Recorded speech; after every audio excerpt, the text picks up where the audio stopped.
নমস্কার বন্ধুরা, অর্পিতার রান্নাঘরে সবাইকে স্বাগত। চলুন দেখে নেওয়া যাক আমার আজকের রেসিপি। বন্ধুরা, আজ তোমাদেরকে আমি সবজি দিয়ে সুস্বাদু লোটে মাছের ঝোল বানিয়ে দেখাবো। এভাবে লোটে মাছ রান্না করলে খেতেও যেমন সুস্বাদু হবে, তেমনই সবগুলো মাছই কিন্তু গোটা গোটা থাকবে। দেখবে অনেক সময় লোটে মাছ রান্না করার পর ভেঙে যায়, তবে এভাবে যদি তোমরা রান্না করো প্রত্যেকটা মাছ গোটা থাকবে। চলো তাহলে দেখে নেওয়া যাক রেসিপি। সবার প্রথমে আমি এখানে দেখো লোটে মাছগুলো ভালোভাবে ধুয়ে পরিষ্কার করে নিয়েছি। বাজারে গিয়ে আজ দেখি যে প্রচুর পরিমাণে লোটে মাছ উঠেছে। বর্ষাকালে লোটে মাছটা মনে হয় বেশিই ওঠে। তো লোটে মাছ আমার বাড়ির সবাই ভীষণ পছন্দ করে, সেই জন্য আমি 1 কেজি লোটে মাছ নিয়ে চলে এসেছি। মাছগুলো প্রথমে ভালোভাবে ধুয়ে পরিষ্কার করে নিয়েছি। এবার রান্নাটা শুরু করব। চলো, রান্নাটা করার জন্য কড়াইতে দিয়ে দিচ্ছি সর্ষের তেল। লোটে মাছ যেহেতু সবজি দিয়ে রান্না করব, তাই তেলের পরিমাণটা একটু বেশিই দিলাম। এবারে দিয়ে দিচ্ছি পেঁয়াজ কুচি। সবজির পরিমাণ বুঝে তোমরা পেঁয়াজটা বুঝে দিও। দিয়ে দিলাম কিছুটা নুন, হালকা একটু ভেজে নেব। 2-3 মিনিট একটু নেড়ে ভেজে নেব। এরপর সমস্ত সবজিগুলো একে একে দিয়ে দেব। দেখো আমি এখানে আলু, বেগুন, পটল এগুলো সব লম্বা টুকরো করে কেটে নিয়েছি। পটলের কিছুটা করে খোসা রেখেছি আর কিছুটা করে ছাড়িয়েছি, এভাবে পটলগুলো কেটেছি। এই সমস্ত সবজিগুলো বেশিক্ষণ কিন্তু ভাজবো না, জাস্ট 4-5 মিনিট সময় নিয়ে হালকা একটু ভেজে নেব। এইভাবে সবজি দিয়ে লোটে মাছ রান্না করলে খেতে দারুণ লাগে। সবজিগুলো হালকা একটু ভাজা হয়ে গেছে। দিয়ে দিলাম বড় সাইজের একটা টুকরো করে কেটে রাখা টমেটো। দিয়ে দিলাম সামান্য একটু জল।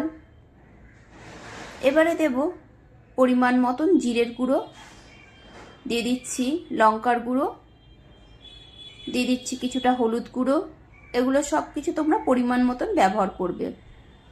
দিয়ে দিলাম আদা বাটা, আর দিয়ে দিচ্ছি অল্প একটু রসুন বাটা। ভালোভাবে নেড়ে সব মিশিয়ে নেব। আদার সাথে কয়েকটা কাঁচা লঙ্কাও বেটে নিয়েছিলাম। ভালোভাবে সব নেড়ে মিশিয়ে নিয়ে কিছুক্ষণ ঢাকা দিয়ে রাখবো সবজিগুলো সেদ্ধ হওয়ার জন্য। রেসিপি দেখে ভালো লাগলে বন্ধুরা একটা লাইক কমেন্ট করে অবশ্যই জানিও। ঢাকা দিয়ে রাখলাম। কিছুক্ষণ পরে ঢাকাটা খুলে নেব। ওই ধরে নাও 8-10 মিনিট মতন ঢাকা দিয়ে রেখেছিলাম। দেখে নিচ্ছি সবজিগুলো সেদ্ধ হয়ে গেছে আর মশলাটার থেকেও দেখো তেল ছেড়ে দিয়েছে।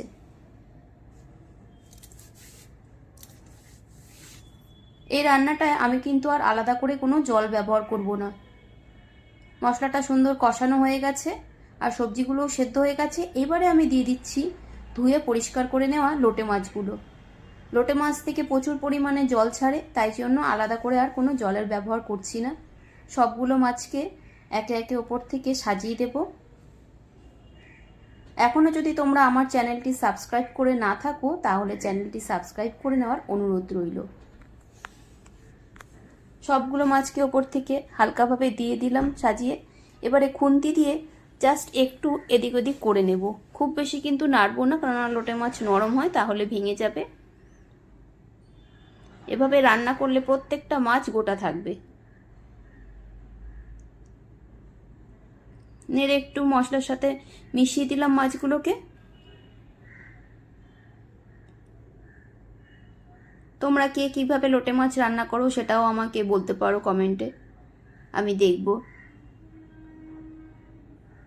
এরপর কিছুক্ষণ ঢাকা দিয়ে ফুটতে দেব। খুব বেশিক্ষণ কিন্তু নয়, ওই ধরে নাও 4-5 মিনিট মতন ঢাকা দিয়ে ফুটতে দেব, যাতে মাছটা সেদ্ধ হতে পারে।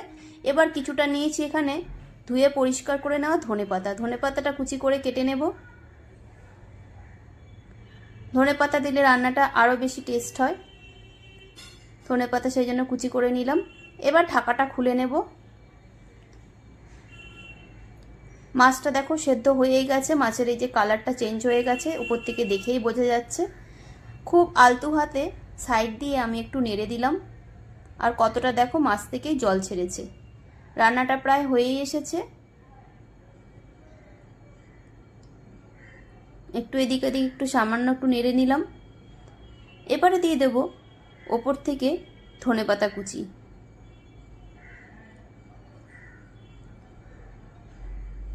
দিয়ে দিলাম ধনেপাতা কুচি। তোমরা চাইলে এখানে চেরা কাঁচা লঙ্কাও দিতে পারো। এরপর গ্যাসের ফ্লেম অফ করে কিছুক্ষণ স্ট্যান্ডিং টাইমে রেখে দিয়েছিলাম। তারপর দেখো একটা থালার মধ্যে এভাবে আলতুভাবে ঢেলে দিলাম, তাহলে একটা মাছও কিন্তু আর ভাঙবে না। এরপর খাওয়ার সময় হাতা দিয়ে আস্তে আস্তে করে তুলে দিলে দেখবে সবগুলো মাছ সুন্দর গোটা থাকবে। তোমরা এভাবে অবশ্যই বাড়িতে লোটে মাছ বানিয়ে খেয়ে দেখো, আশা করছি তোমাদেরও ভালো লাগবে। খুব শীঘ্রই দেখা হবে নতুন কোনো ভিডিওতে। সবাই ভালো থেকো।